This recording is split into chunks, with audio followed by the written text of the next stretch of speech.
My name is Leona Harris. I'm 37 years old. And what I'm about to tell you today will forever change the way you see your own family. Everyone thinks the greatest tragedy of my life was losing my husband. But it wasn't. That was only the beginning.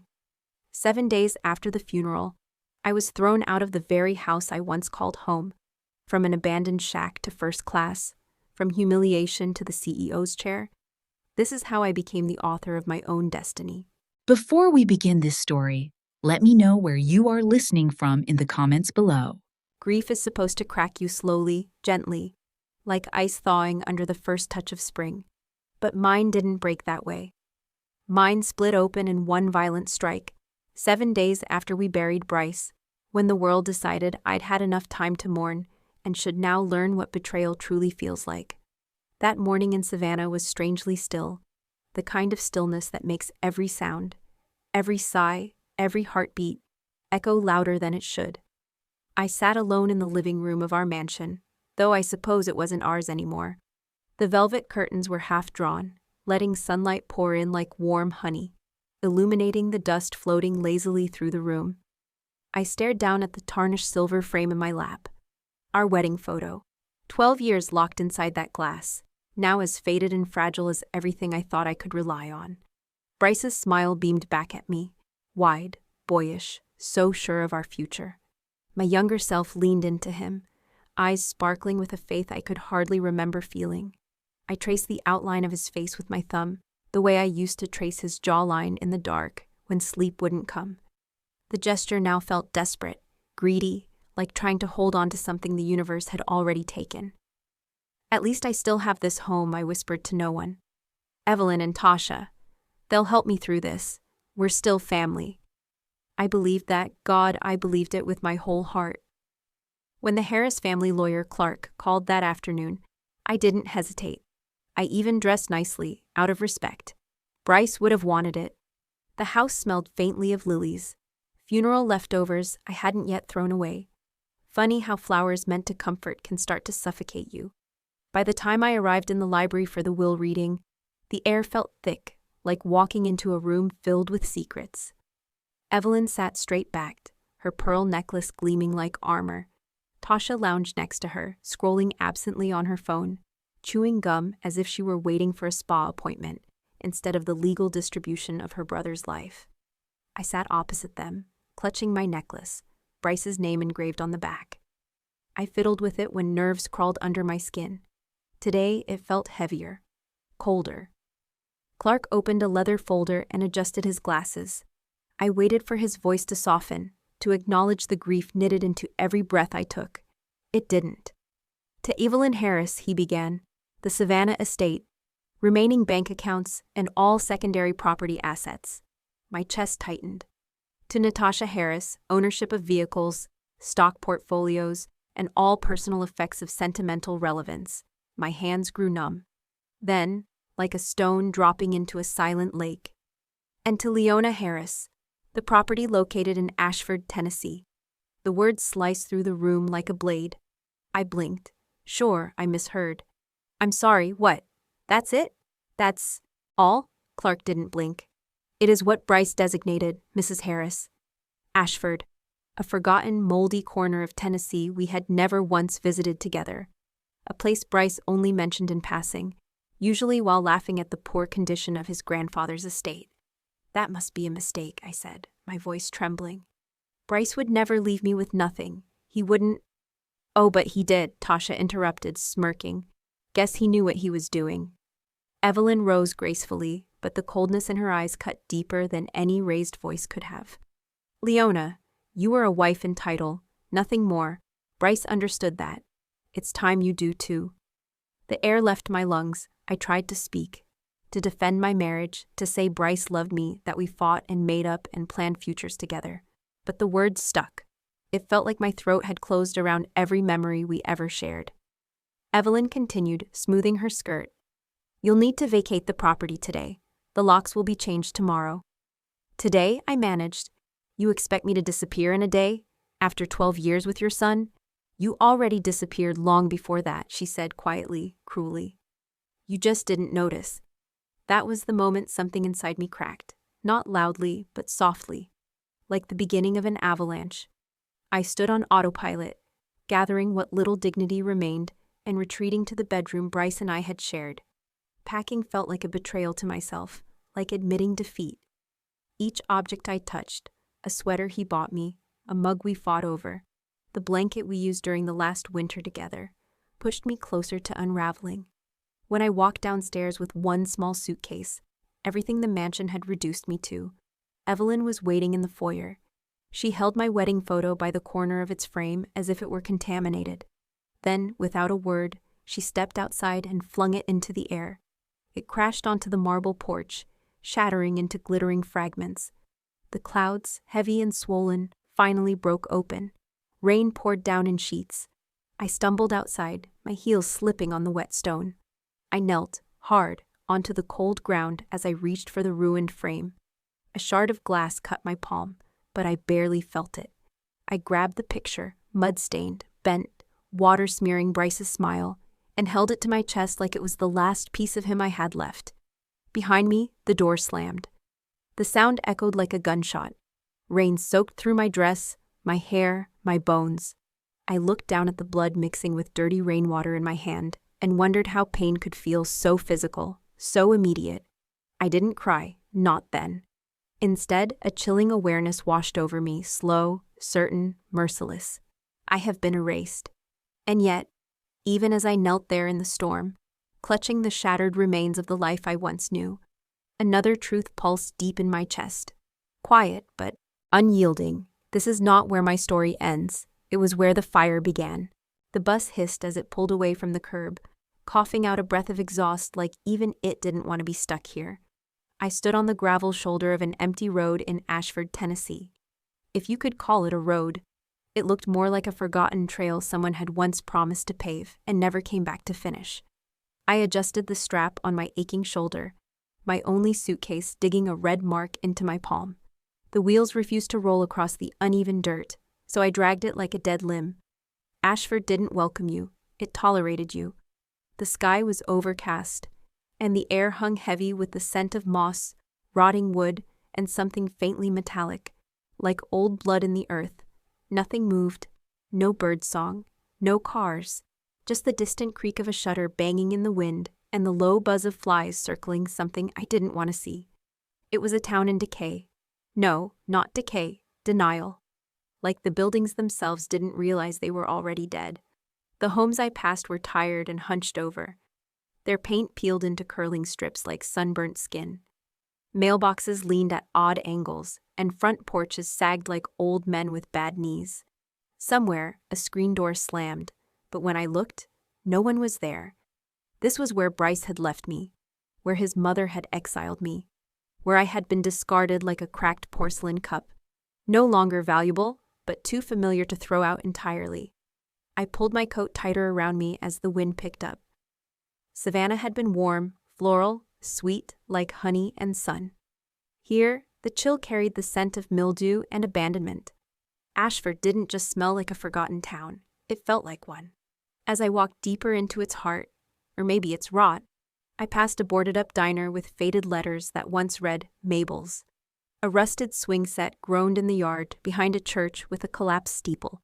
Even God, it seemed, had moved on. My boots sank into the soft ground as the sidewalk gave up trying. Patches of moss crept up from cracks in the pavement, wrapping themselves around my feet, like the town didn't want me to leave either. When I finally reached the house, I had to stop and stare. It was worse than I expected. A 2-story relic from another century, leaning slightly to the left like it had just given up one day. The paint was gone, eaten away by years of rain and neglect. A single shutter dangled from the upstairs window, swinging like a metronome for the ghost of better days. Vines choked the porch railings, and the front steps sagged in the middle, waterlogged and swollen. I stood there, too numb to speak. This was it. This was my inheritance, a funeral home for dreams. My hands trembled as I reached for the iron gate. It let out a shriek when I pushed it open, loud enough to startle a blackbird from the chimney. I half expected someone to yell from inside, "Get off my property," but there was no one, just silence. I took one step onto the muddy path, and my foot sank up to the ankle. The cold sludge filled my boot, soaking into my sock like a violation. I nearly cursed aloud but bit my tongue. I could taste copper. Was it rage? Blood? Maybe both. I pressed forward anyway, dragging myself up onto the porch. A missing plank nearly sent me through the floor, but I caught myself just in time. My breath came hard and shallow, my heart pounding like it didn't trust this place any more than I did. There was no key under the mat, no note. Just a rusted doorknob that took everything in me to twist open. The door groaned. Everything groaned here. Inside, the house smelled like mold, cigarette smoke, and something older, something forgotten. Not quite rot, but the memory of rot. I stood in the doorway, letting my eyes adjust to the dimness. The living room was cloaked in dust, with yellowed curtains half hanging like surrender flags. A moth-eaten couch sagged in the middle, cushions spilling foam. The wallpaper had peeled in long strips, revealing the cracked plaster beneath. I couldn't move. I couldn't breathe. I'd spent the last 7 days barely surviving grief. And now it was clear. Grief was just the prelude. This was the real descent. I took a single step inside, then another. My boots left wet prints on the faded floorboards. And with every step, I felt more like a ghost trespassing in someone else's forgotten nightmare. My stomach twisted. Shame burned hot in my chest. How did I let it get this far? I had gone from the penthouse of my marriage to the basement of my life. I was pitiful. I hated the word, but I couldn't fight it. It clawed its way up my throat and sat there like bile. I had spent so long being strong, supportive, poised. And now, here I was, muddy, shivering, betrayed, abandoned. And then I saw him. No, not him. A man. Older, maybe late 70s, standing across the street with a cane and a limp. He didn't speak. He didn't wave. He just stared at me with tired, soft eyes like he'd seen this before. A different woman, a different day, same pain. For one strange second, I thought he might turn away like everyone else, but he didn't. He shuffled to his fence, set something on the post, and walked slowly back to his porch without saying a word. I blinked, still watching. After a moment, I stepped back outside and crossed the street. There, sitting on the fence post, was a bottle of water and a small packet of saltine crackers, the kind they give out in emergency rooms. Nothing fancy, nothing pitying, just kindness. My throat tightened. I hadn't realized how thirsty I was, or how much I needed someone, anyone, to see me. I picked up the bottle and the crackers with trembling hands. When I looked up again, the man had already disappeared inside. No words were exchanged, but something had shifted. This place was still a prison, but maybe, just maybe, not everyone in it was a warden. I stepped back inside, water bottle in hand, and closed the door behind me. The house creaked in response. I knew I should start unpacking, start figuring things out, but instead, I stood still in the entryway, staring into the dusty gloom. There was a heaviness here, a secret, a history waiting to be unearthed. And for the first time in days, my grief made room for something else, curiosity. Bryce had left me this house for a reason, and I was going to find out what it was. I woke up the next morning with a sore back and a knot in my neck, curled up on a lumpy couch that smelled like mildew and old regrets. Sunlight crept through the half-torn curtains in long, dusty beams, lighting up the floating particles in the air like ashes that hadn't settled. I wasn't sure what woke me. Maybe the cold, maybe the ache in my joints, or maybe just the sheer disbelief that this was real, that I had traded the silk sheets and manicured roses of Savannah for broken furniture and cracked floorboards. I sat up slowly, brushing crumbs of plaster from my sleeves, and stared at the peeling walls, the ceiling stained from years of water damage. There were no sounds except the wind hissing through the broken window panes and the occasional groan of the old house settling. I stood stretching stiff limbs and wandered toward the back door. The yard was even worse in the daylight, overgrown and wild, like nature had taken it back out of spite. Weeds tangled up through old bricks, and wild grass swallowed the fence. But amid all the gray and brown decay, something stopped me cold. There was a flowering jasmine plant, lush, green, thriving. It looked wildly out of place, too alive, too intentional. I moved toward it, barefoot on the dew-wet porch, the boards creaking under my weight.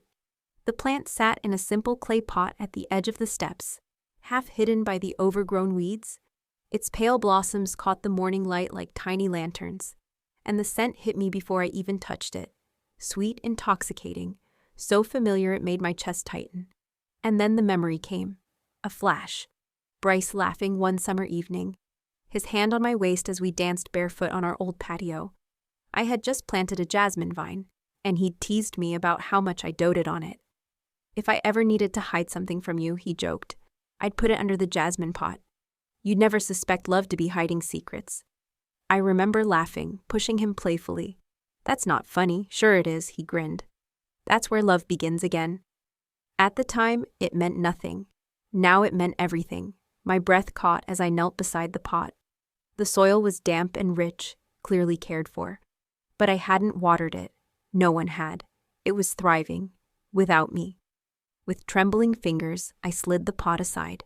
The earth beneath it looked disturbed, softer, recently dug. My heart thudded in my chest like a warning drum. I reached down, brushing the soil away, and then my fingers hit metal. Cold, smooth, solid. A key. An old-fashioned copper key. The kind you'd find in a Victorian novel or an attic full of secrets. I lifted it into the sunlight, and it glinted like something holy. I sat back on my heels, staring at it in my palm. Is this a promise or a trap? The question echoed through me louder than I'd expected. Bryce had hidden something meant for me, or maybe something he didn't want Evelyn or Tasha to find. But why? And why here? I stood slowly, wiped the dirt from my hands, and stepped back into the house. The key felt heavier now, like it had a pulse of its own. I walked room to room, testing it in every door, every drawer. Nothing. Until I found the office. It was tucked behind what used to be the dining room, the door barely hanging on its hinges. Dust blanketed everything. A collapsed bookshelf leaned against one wall. The desk was battered but intact. But what caught my eye was the painting on the far wall. London. Specifically, Tower Bridge. Painted in a soft watercolor style, framed in cracked gold. It was slightly crooked, and as I approached, I noticed the faint outline of hinges on one side. My fingers hesitated. I reached up. The painting swung open like a cabinet. Behind it, set into the wall, was a small safe. I stared at it, heart thudding. It wasn't a code lock. It had a keyhole. I stepped closer and slid the copper key in. It turned with a quiet, decisive click. The door creaked open. Inside were only a few items, deliberately placed, carefully preserved. A white envelope with my name written in Bryce's slanted hand. A sealed packet of shortbread biscuits. A small bottle of water, the exact brand he used to buy me after yoga. And a first-class airline ticket to London. Dated for next week. My breath caught. I reached for the envelope, my fingers trembling. Leona was written in that unmistakable curve of his ease. I opened it carefully, afraid it would crumble from the weight of my hands. If you're reading this, I'm already gone. And I know you're angry. I deserve it. I've never claimed to be good at doing things the right way. But I did this because I love you. Because I knew they would come for you. And I couldn't stop them unless I gave them what they wanted. Please don't trust Evelyn or Tasha. Don't try to return. Go to the airport, bring nothing but this envelope and your ID. Everything else will be waiting. You'll understand in time. Don't look back. Just trust me. One last time. No signature. No explanation. Just those final 4 words. Trust me. One last time. I stared at the paper, the ticket, the familiar bottle of water, the biscuits. A tear slipped down my cheek, but I didn't wipe it away. It wasn't sadness this time. It was something heavier, something older, hope, tangled with fear. I sat down on the worn desk chair, still clutching the letter. What kind of man hides a key beneath jasmine, a flight in a wall, and a final goodbye inside a safe? What kind of love does that? A broken one? Or one that knew the world would never let us be together if it played fair? Either way, I knew one thing for sure. Whatever Bryce had planned, It wasn't over yet. And neither was I. When I stepped back into the office the next morning, the air felt heavier, like the room itself had been holding its breath, waiting for me to return. Dust floated lazily in the sunbeams cutting through the cracked window. I didn't bother brushing it away. I was past pretending anything in this place was clean. The safe was still open, quiet and patient in the wall behind the painting of London's Tower Bridge. The copper key, now warm from my palm, lay on the desk beside the airline ticket, the bottle of water, the biscuits, and that impossible note written in Bryce's hand. It didn't feel real, and yet, it was more real than anything Evelyn or Tasha had ever handed me. I studied the painting again. It was crooked, not dramatically, but just enough to irritate someone like me, someone who spent most of her adult life straightening throw pillows and obsessing over symmetry. I reached up to fix it, then paused. Why would Bryce, the most meticulous man I knew, hang a painting crooked? My fingers brushed the edge of the frame, the wood felt thick, solid, and there, a faint, almost invisible seam along the left side. I pressed lightly. It gave.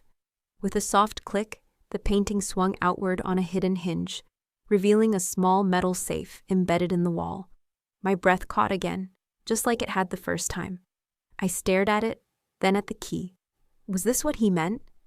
Was this the heart of the secret? I inserted the key slowly, almost ritualistically, and turned.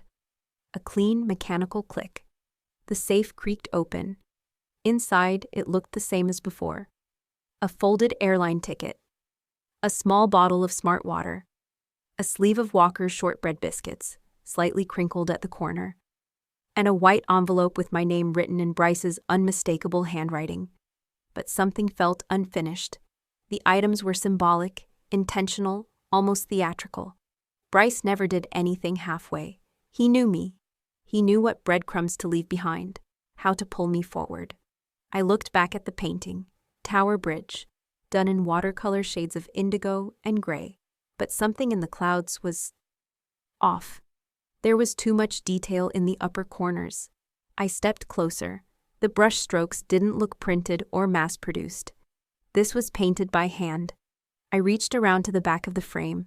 The wood felt different there, less aged. I ran my fingers along the edge until I felt the brittle tug of old tape. I peeled it back. Behind the canvas, hidden in a plastic sleeve and taped to the frame, was a second envelope. No name, no address. Just a small golden symbol stamped on the back. A lion, holding a key. I hesitated before opening it, half afraid of what I'd find, half afraid it might vanish if I looked away. Inside was a single sheet of folded parchment, thick, expensive. Bryce's handwriting again, this time scrawled in black ink. If you've made it this far, you're ready for the rest. Attached to the letter was a floor plan of the house. It was crude, sketched in pencil, but detailed enough to recognize every room, every doorway. One section was circled, in the far corner of the floor plan, near the back of the house, marked only by a short staircase. The basement. Next to it, in Bryce's familiar handwriting. She always searches for light, but sometimes the answers live in the dark. I stared at the words for a long time. I hated basements, always had. Even as a child, I felt like they were holding their breath, trapping memories that didn't want to be remembered. And now, somehow, I knew. Bryce had left something down there. Something he couldn't trust anyone else to see. Not even me. Until now. I found a flashlight in the drawer beneath the desk. The batteries inside were corroded, but miraculously, it still flickered to life. I took it, along with the floor plan, and walked to the narrow basement door off the hallway. The knob stuck, swollen with humidity. I had to shove my shoulder into the wood before it groaned open, revealing steep stairs and absolute darkness. The air that spilled up from below was cold and damp, laced with the scent of rust, wet concrete, and age. I swallowed hard. Step by creaking step, I descended into the dark. The flashlight beam danced across cracked stone walls, exposing cobwebs, a rusted sink, stacks of yellowing newspapers. A thick layer of dust coated everything, but nothing looked disturbed, nothing except for the old workbench at the far end of the room. On top of it sat a wooden box, polished, sealed, untouched by time. A brass latch held it shut. My fingers trembled as I lifted the lid. Inside was a leather-bound journal, worn at the edges, the cover embossed with the same lion and key symbol as the envelope. The scent of cedar and tobacco rose up from its pages. Bryce's scent. I gasped without meaning to, suddenly overwhelmed by how close he felt. The first page was addressed to me. Leona, if you're reading this, I'm no longer here to explain things in person. I know that's a coward's way out, but I didn't trust the world to let us talk in peace. Not after what I did, not after what they did. Evelyn and Tasha have been manipulating me for years, controlling accounts, threatening exposure. You were never their problem, sweetheart. You were their threat. You were the proof that I could choose someone who wasn't like them. And they couldn't stand it. I had to let them think they won. That's why I changed the will. That's why I sent you here. Because what they took was just noise. The real inheritance, the one they'd never look for, is yours. And it begins where the map leads. My hands shook as I turned the pages. He wrote about the family company, about debts paid off in secret, about properties Evelyn didn't know he owned, about an entity registered in my name. And then came a small note, folded into the spine. I pulled it out. A bank card, clean, new, embossed with my name. And beneath it, a slip of paper with a London address, and a handwritten line beneath it. Your true life is waiting, Leona, not in the shadows, not behind me, but ahead of you, on your own terms. I sank to the basement floor, the journal in my lap, and sobbed for the first time in days. Because suddenly, I wasn't the abandoned wife anymore. I was the keeper of something bigger. Bryce hadn't discarded me. He had shielded me in the only way he knew how. Through riddles, through symbols, through a test. And I had passed the first one. I didn't open the curtains the next morning. What was the point? The sky outside was colorless. Ashford had no use for sunrises. And neither did I, not when my chest felt like it had been hollowed out and filled with questions I didn't know how to answer. I sat in the middle of the floor in that ruined house, surrounded by the remnants of Bryce's secrets, the journal, the plane ticket, the passport he had somehow renewed without me knowing. All of it pointing me toward London like a compass I didn't ask for. And yet, I couldn't move. The kitchen faucet leaked into a rusted sink behind me, a steady plink-plink that echoed through the silence like a countdown. My hands were wrapped around a chipped mug of coffee I didn't drink, my eyes unfocused, burning from lack of sleep. I'd read the journal 3 times, maybe 4. Each time, Bryce's voice felt closer and colder.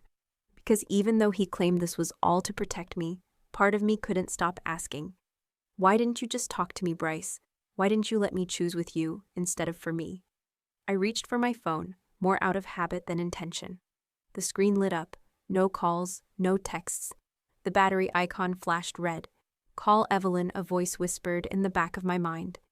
Just once, just to ask why they did it, why he let them, why they hated me so much. I hovered over her name in my contacts. I imagined her voice on the other end, icy, smug, triumphant. I imagined her gloating, or worse, pretending she cared, and that nearly broke me. I dropped the phone onto the table with a hard thud and pressed my fist to my eyes until the world went black. Then, just as I was about to give in, the phone buzzed. I stared at it. One new text, from an international number, +44, United Kingdom. Your husband asked me to ensure this. Come to the airport, bring nothing but your documents. I reread the message twice. Then again, no name, no signature, just instruction. The weight of it hit me all at once. I wasn't just dealing with grief anymore. This was a plan. A chain of events that had already been set in motion long before Bryce died.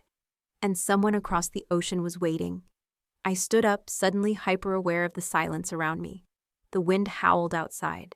The jasmine on the porch danced, fragrant and surreal. I opened the closet door and stared at the half-unpacked suitcase I'd dragged with me from Savannah. It still held pieces of that life, designer clothes from a past that no longer belonged to me, a hairdryer I hadn't used in days, a silk scarf Bryce had once bought in Florence. None of it mattered now. I sat on the edge of the bed and opened the suitcase. One by one, I began removing everything: the dresses, the makeup, the perfume I used to wear for dinner parties I was no longer invited to. I folded them neatly and placed them beside the suitcase like they belonged to someone else, because they did. I was not that woman anymore. At the bottom of the case, folded carefully in a side pocket, was our wedding photo, still water-stained, the glass shattered. I pulled it out, looked into Bryce's eyes one more time. "I don't know if I forgive you yet," I whispered. "But I'm listening." I tucked the photo into the inside pocket of my coat. Then I gathered the documents: passport, ID, boarding pass, bank card, and Bryce's final letter. I zipped them into a plain leather satchel. No jewelry, no keepsakes, no past. I left the suitcase sitting open on the floor like a carcass. Outside, the wind had picked up. Clouds rolled low, and a fine mist clung to the edges of the windows. I locked the door behind me. Not because there was anything worth stealing, but because the act of closing it gave me power. The walk to the bus station was long and wet. My boots sank into the same mud I'd trudged through when I first arrived. But this time, I didn't wince. This time, I didn't feel shame. There was something almost sacred in the mud. It tried to hold you in place, drag you backward, pull you down. And yet, step by step, I kept moving. The Atlanta airport was 3 hours away by bus and train. 3 hours to question every choice I was about to make. But I didn't, because something in my bones told me. This was it, the point of no return. Not just geographically, emotionally, spiritually. Everything I had carried before, the grief, the rage, the humiliation of being cast aside, was being left behind on that porch in Ashford. I checked in at the airport with barely a glance from the agent. My coat was damp, my hair a mess, and I wore no makeup. I probably looked like a woman running from something, or running to something, maybe both. As I reached the security line, I looked down at the satchel in my hand. It was light, lighter than anything I'd carried in weeks, and then I realized why. I wasn't carrying shame anymore. I was carrying truth, even if I didn't fully understand it yet. At gate A17, I found my name on the first-class list. The attendant smiled as if this were normal, as if I belonged here, as if I hadn't just crawled out of the graveyard of my old life. When I boarded, the flight attendant led me to seat 1A, window seat, front row. The kind of seat you only get if someone pays attention. The kind of seat Bryce used to book when he wanted to make a point. I sat down slowly, lowering into the plush leather like it might reject me. The plane smelled like citrus and new leather. The world outside the window was gray, but inside this space it was warm, calm, controlled. As we taxied, I looked out the window one last time. Somewhere back in Georgia, a suitcase sat in an empty room, waiting for a woman who would never return. The Leona who stayed quiet. The Leona who begged to be accepted. She was gone now. In her place sat a woman who had nothing, but also everything. A woman who didn't know what London held, but who knew, without a doubt. Whatever was on the other side of the ocean, it had to be better than what she left behind. And for the first time in a long time, I whispered not out of fear, but out of hope. "Okay, Bryce, I'm coming." I left Ashford before dawn. There were no goodbyes, no one to tell, no one to thank. Just the chirping of insects in the tall grass, and the cold breath of morning fog rolling through the half-dead town. I slipped the leather satchel across my chest. Lightweight, containing only my passport, Bryce's letter, the bank card, and the London-bound ticket he had left for me. No clothes, no souvenirs, not even a toothbrush. I had shed my past the same way I had shed the silk scarves and high heels from Savannah. Quietly and completely. I stepped into the mud with steady feet. The same mud that had mocked me when I first arrived. That had sucked at my boots and splashed my calves when I stumbled in like a broken woman. Now I moved through it with purpose. My heels didn't sink this time. They didn't drag. Something in me had shifted. The bus ride out of Ashford was silent. I sat near the back, away from the few passengers that boarded along the way. A young mother with a baby wrapped in a tattered blanket. A man with a garbage bag full of clothes. No one talked. The road bumped beneath us like it was trying to remind us we hadn't escaped yet. But I didn't look back. Not at the crumbling house. not at the jasmine plant waving in the wind, not at the version of me who had cried on the porch that first night, wondering how everything had collapsed so quickly. I just held the photo in my coat pocket and listened to the sound of my breath. Atlanta rose in the distance like a fortress of glass and concrete. The city was alive with horns and flashing lights, and people who moved like their lives depended on speed. I felt out of place the moment I stepped off the bus. Everyone looked so put together, so busy, so clean. And there I was, mud-spattered boots, jeans worn thin at the knees, hair pulled back in a low bun that still smelled faintly of old wood and must. But I didn't care anymore. I wasn't there to impress anyone. I found a bathroom inside the station and stood in front of the mirror. For a long time, I just looked. My face was tired, paler than I remembered, the lines around my mouth deeper. My eyes, though, they were sharper, less fragile. Grief had burned something away, and in its place stood something leaner, hungrier, wiser. I washed my hands, ran cold water over my face, and whispered to my reflection, "Let them underestimate you." I took the train to the airport in silence. My seat faced backward, and for the first time, I was grateful for it. Watching the city peel away behind me, I thought of Savannah, the marble floors, the scent of lilies, Evelyn's voice like a scalpel. The frame Bryce had given me, shattered in the rain. I remembered picking it up from the ground, bleeding, humiliated, thinking that was the bottom. But this moment, was the climb. At the airport, I walked through glass doors that whooshed open like something from another world. A uniformed man asked if I needed assistance. I said no. My voice surprised even me. Steady, flat, not begging, not uncertain. I checked in with nothing but the boarding pass and ID Bryce had prepared. "Ms. Harris," the agent said, tapping her keyboard. "You're flying first class today." It still sounded absurd. "Yes," I said. "I am." She raised an eyebrow at my clothes, but didn't ask. The ticket told her enough. Money talks, even when it's wearing muddy boots. I passed through security like a ghost. The guards searched my bag but found nothing suspicious. I had nothing worth hiding.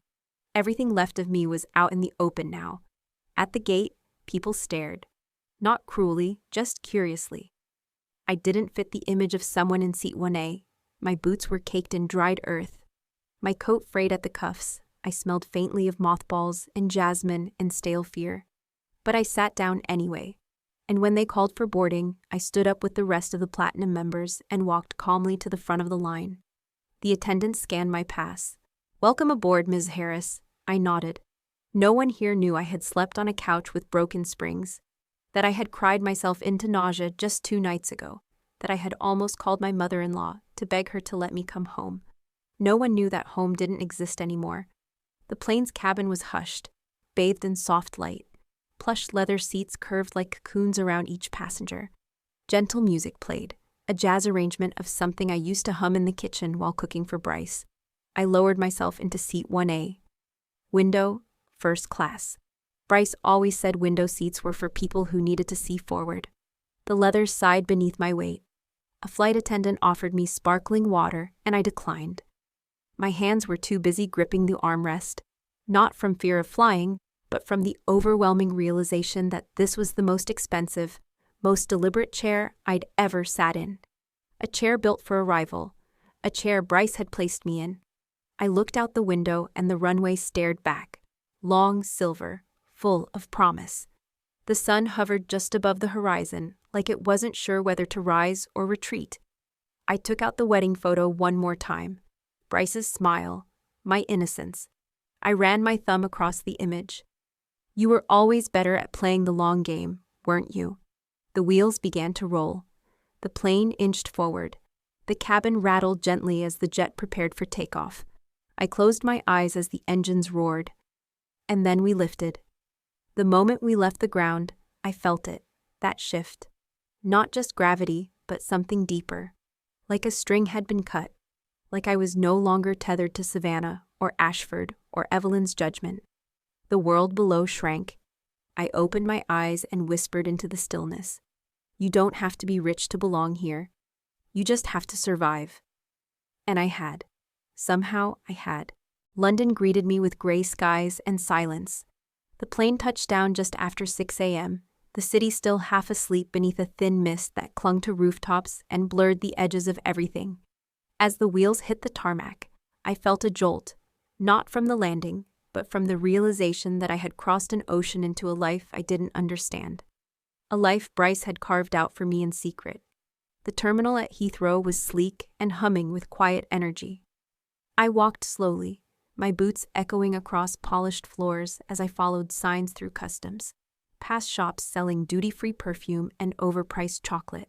I kept my head down, clutching my satchel like it might disappear if I let go. A man in a gray suit held a placard that read, "Ms. Leona Harris." He looked like someone out of a Bond film, impeccable posture, trimmed beard, gloves despite the mild chill. His name was Mr. Sterling. He introduced himself with a slight bow, took my bag without a word, and led me toward a sleek black Rolls-Royce parked outside beneath the early morning fog. Everything about him said professional, but his eyes, sharp, calculating, watched me like I was a puzzle he'd been told not to solve. I slid into the back seat and sank into leather so soft it felt like silk. The door closed with a sound so quiet it didn't feel real. The car pulled away from the curb without a jolt. Just motion, smooth, effortless motion, like being carried. We drove in silence.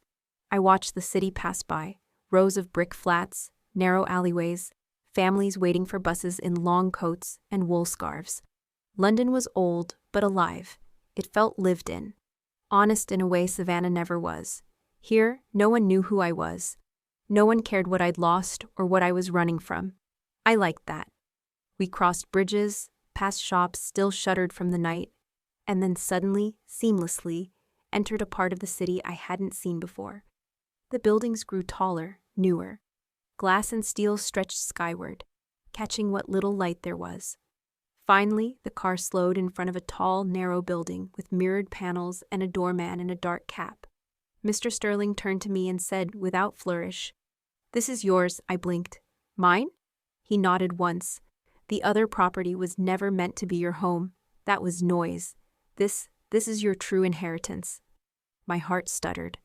The doorman opened the car door, and I stepped out slowly, my boots landing softly on a cobblestone path, warmed by underground heating. Every detail here felt chosen. Mr. Sterling led me through the lobby, modern, minimal, breathtaking. A wall of orchids, a sculpture made of light and copper. The scent of jasmine faintly hidden in the air. I wondered, absurdly, if Bryce had picked that scent on purpose. We entered a private elevator, and Mr. Sterling pressed PH Penthouse. As we rose, my reflection stared back at me in the mirrored walls. I didn't look like someone who belonged in a place like this, but I was here anyway. The elevator opened directly into the unit. I stepped out and gasped. It wasn't just luxurious, it was intimate. It didn't feel like a hotel suite. It felt like a home, my home. White oak floors, floor-to-ceiling windows spilling soft morning light across an open-concept living space. A fireplace crackling quietly, neutral colors, grays, creams, honeywood. And then, the details. The reading chair I'd always wanted but never bought. The lamp I once saw in a catalog, circled in pen but forgot to order. The artwork on the wall, subtle, abstract, but calming. Pieces I would have chosen myself. Everything was me.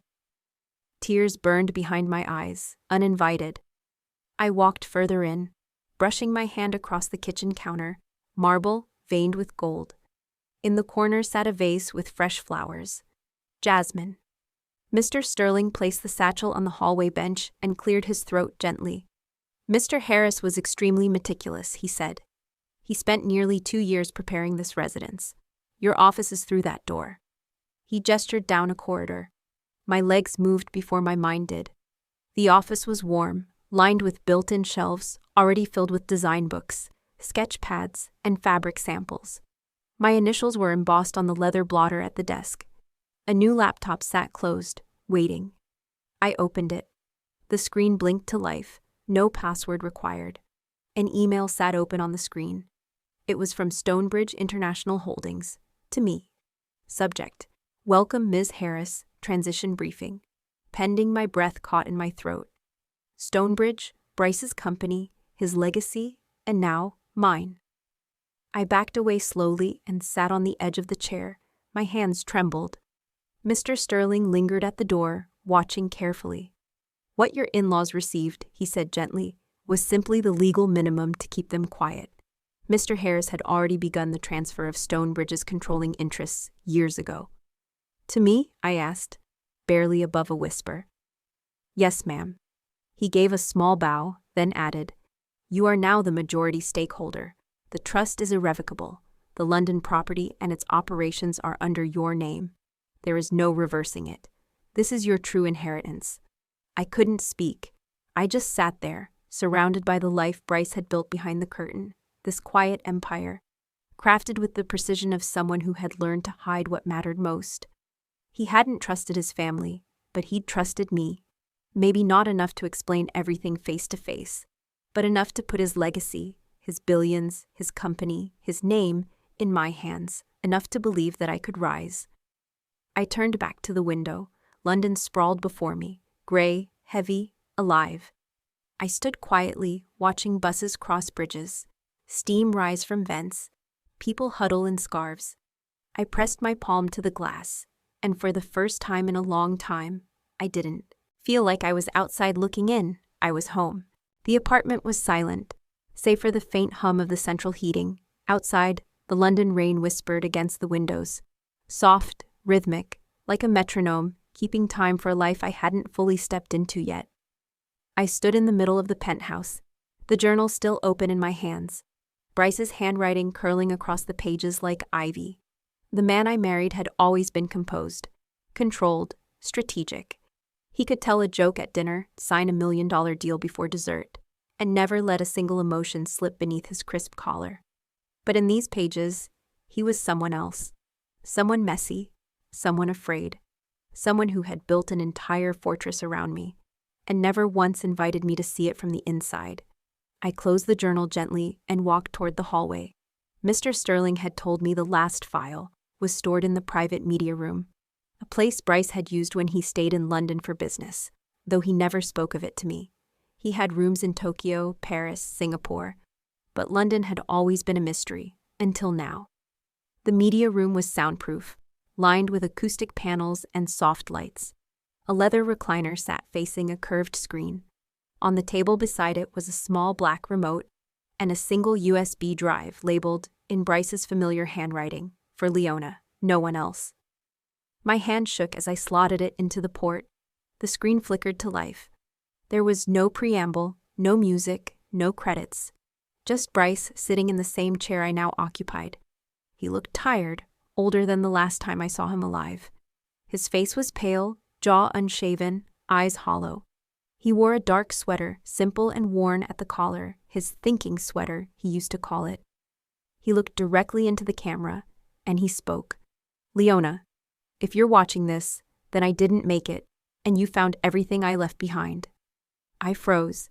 Even though I'd read the letter, held the ticket, sat in this penthouse, part of me still didn't believe this was real. But now, with his voice echoing through the room, it became undeniable. There's no easy way to say any of this, so I won't try. I lied to you. I kept things from you, not because I didn't love you, but because I loved you too much to involve you in the war I was fighting. He sighed, rubbed his eyes. My mother and sister, they were never going to stop. From the day we got married, they saw you as a threat. Not because you were unworthy, but because you were everything they couldn't control. They bled me dry for years, quietly, cleverly. They had influence in the board, in the legal accounts. They knew how to corner me, and I let them. I thought I could manage it, until I realized I couldn't protect you unless I let them think they had finally won. My hands were clenched so tightly in my lap, I didn't realize they were shaking. So I made a decision. I played their game. I gave them Savannah, the cars, the false sense of victory, and I moved everything that mattered, Stonebridge, the trust, this home, into your name, quietly, legally, irrevocably. He leaned forward, and for a moment, his eyes were full of something I hadn't seen in a long time, fear. You're the only person I've ever trusted to carry what I couldn't anymore. Leona, I know you're angry. I know this probably feels like a betrayal. But I needed you to see who you are without me. I needed you to feel what they would have done if I wasn't here, because I wasn't always going to be. He smiled faintly, more sadness than warmth. You're stronger than you've ever believed. I watched you hold our lives together when I was too weak to speak. I watched you walk through that house day after day, ignored by them, insulted by them, and you never broke. You think you're made of softness, Leona, but you're forged in fire. He took a deep breath, his voice cracking slightly. I know I should have told you everything. I should have sat across from you and said all this face to face, but I was a coward. I didn't want to see you look at me like I was just another man who disappointed you. So instead, I made this mess. I made this test, and now you're standing on the other side of it. I hope you choose to step forward. The screen went black. Just like that, he was gone. Again. I sat still for a long time. No tears came, not right away, just silence. My mind was too full, too stunned. It was like finally seeing the man I'd married, not the polished version in tailored suits and carefully curated affection, but the broken one underneath. The child who had never been loved fully. The man who had tried to rewrite the ending by hiding the beginning. Bryce wasn't a hero, he was just a man. But he had loved me enough to give me the one thing Evelyn and Tasha never wanted me to have. Power. And more than that, he had given me truth. I stood slowly, walked to the window of the media room. The city was waking now. Taxis honked below. Office lights blinked on in towers.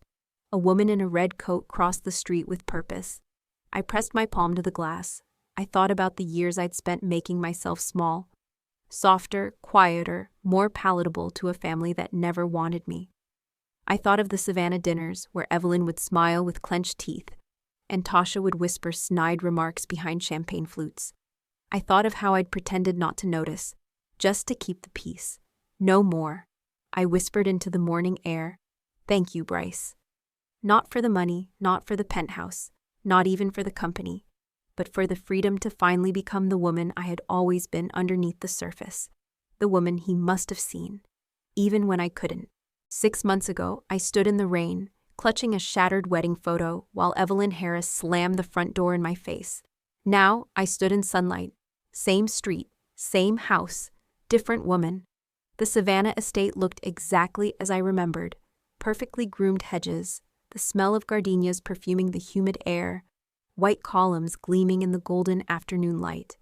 But as the Rolls-Royce pulled to a stop at the edge of the circular driveway, I noticed the energy was different. There were balloons on the mailbox, gold and white, a celebration. They're throwing a party, of course they were. The front door swung open before I even stepped out of the car. A hired valet in a red vest looked confused as I approached, but I ignored him. I didn't need an invitation. The deed was no longer theirs to guard. From inside the mansion, I could already hear music, soft jazz, laughter, the clinking of champagne glasses. Tasha's voice cut above the rest, high-pitched and sugary. "We always land on our feet, don't we, Mommy?" I stepped into the foyer. No one noticed me at first. The chandelier sparkled above, just as it had the night Bryce told me this house made him feel like a stranger. The hallway smelled of vanilla wax and money. Then, from the crowd, Evelyn turned. Our eyes met. Her expression froze mid-smile. She looked at me like she'd seen a ghost. Her champagne flute trembled just slightly in her hand. Tasha turned next, still laughing, until she saw me. The laughter died in her throat. A beat of silence. Then, I spoke. "Good afternoon," my voice carried. It always had, but now it commanded. Tasha blinked, then narrowed her eyes. "What are you doing here?" "I just came to witness the fireworks," I replied softly. "I thought it would be poetic." Evelyn straightened, her expression hardening. "You are not welcome in this house." "Actually," I said, reaching into my coat pocket, "you're going to want to read this." I handed her a thin envelope, couriered overnight from London, signed by the legal team at Stonebridge Holdings. Inside, the court order, the audit, the final ruling. Everything she had hidden, everything she thought she'd claimed, gone. Her fingers trembled as she pulled out the documents. She scanned the first few lines. Her face paled, then reddened. "You're bluffing," she said. "No," I answered, voice calm, measured. "I'm not." At that very moment, two men in tailored gray suits stepped through the door behind me. Bank officials. One carried a briefcase, the other a folder filled with foreclosure papers, legal audits, and frozen asset notifications. "I believe this is the Harris residence," one of them asked smoothly. Evelyn's eyes darted between the men, the papers, and me. Tasha's mouth opened, closed, then opened again. "What the hell is this?" The banker nodded politely.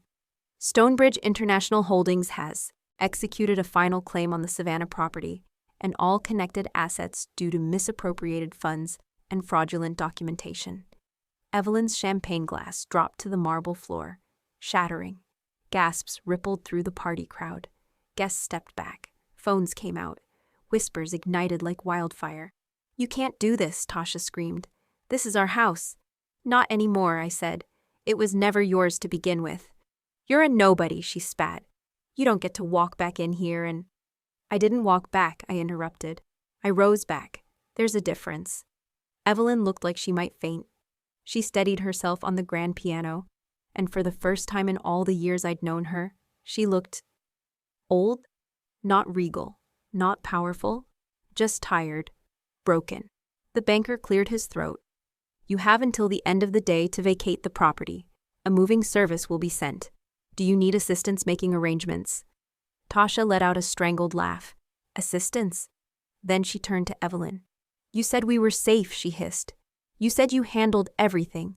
"I did," Evelyn snapped, voice shaking. "I thought I did. The documents weren't worth the ink they were signed with," I said. They turned on each other in an instant. Tasha accused. Evelyn deflected. They shouted over one another as the crowd quietly dispersed. The glittering illusion they had built, of control, wealth, power, shattered faster than I could have imagined. It wasn't just the house that was collapsing. It was the empire of manipulation they had ruled for decades. And I had the front row seat. They had forced me out into the rain like a criminal. Now they were being dragged out under the brightest, most unforgiving sunlight. The irony wasn't lost on me. By sunset, they were standing in the same driveway where Bryce and I used to park after long Sunday dinners. Evelyn held a jewelry box in one hand. Tasha clutched a Louis Vuitton bag, overflowing with designer shoes. But none of it mattered now. They weren't rich. They were evicted. I watched as they were ushered into a waiting car. No chauffeur, no Rolls-Royce. Just a black sedan, standard service. A life without status. As they pulled away, I exhaled.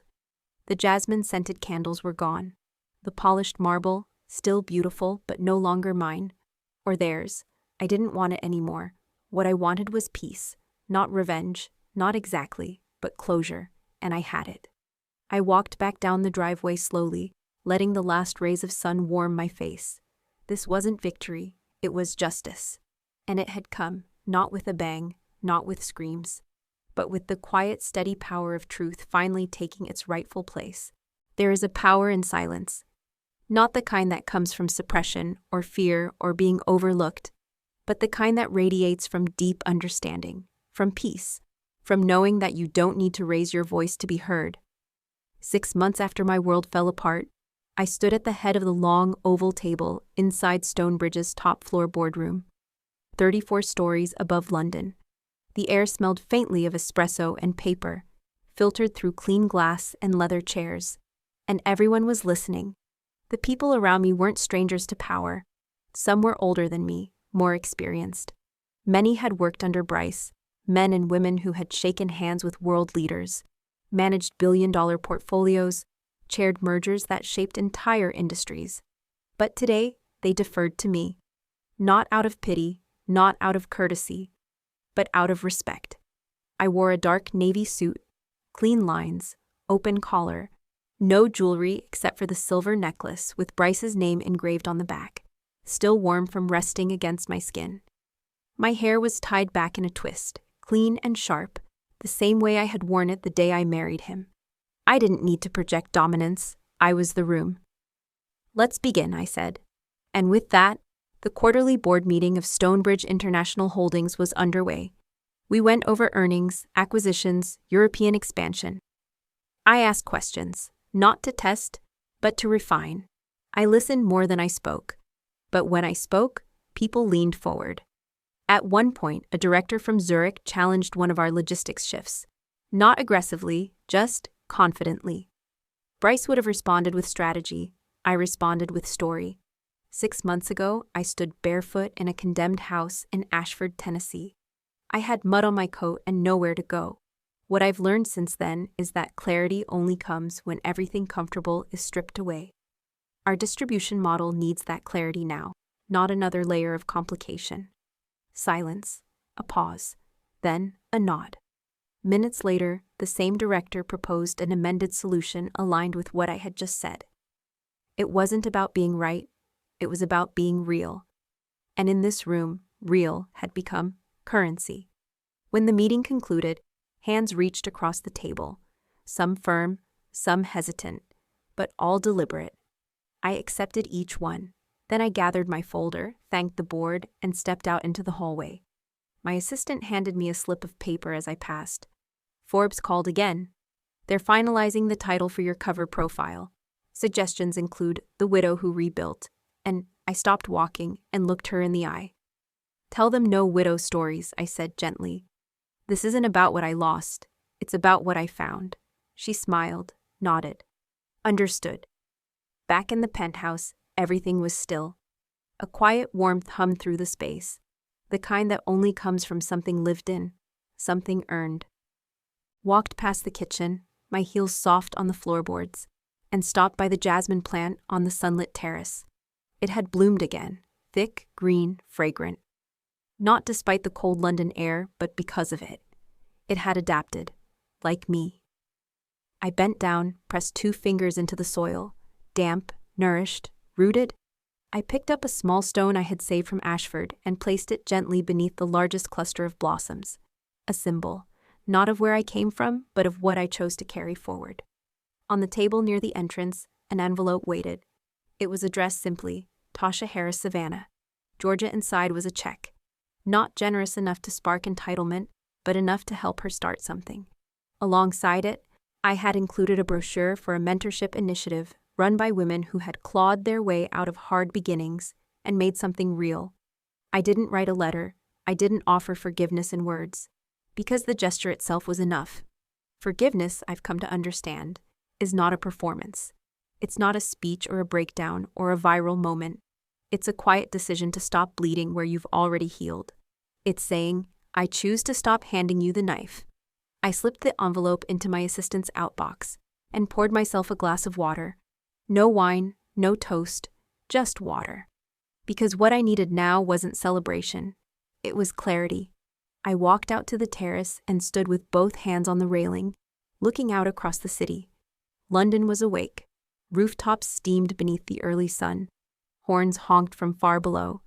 Birds cut the sky in swift, sudden arcs. And somewhere out there, people were still plotting, still surviving, still pretending. But me? I wasn't pretending anymore.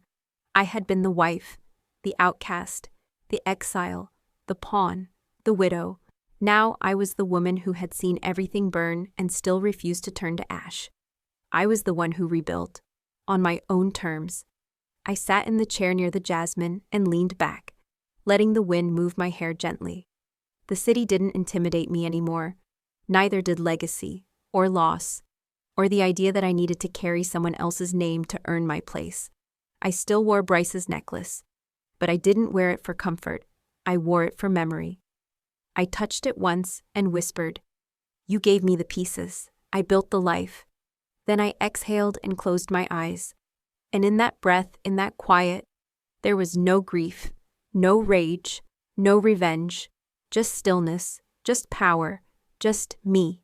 There are wounds no one can see, and there are victories that don't need to be shouted. Leona didn't seek revenge with knives or cruel words, but by standing tall, moving forward, and living a life they once said she didn't deserve. This isn't just a story of retaliation.